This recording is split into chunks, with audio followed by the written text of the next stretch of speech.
And welcome back. So, tonight, a little late on this, but getting rid of this freaking junky thing. We got store instead. We got our 3D printed one. It came out decent, a little messy in some areas, but let's see how this works. This is 100% infill.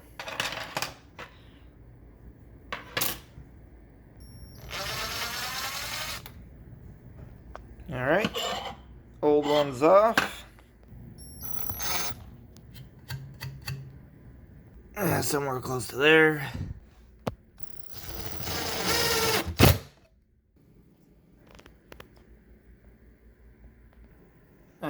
Wait a minute. That's okay, works good just like so. Thanks for watching. I'll catch you next time.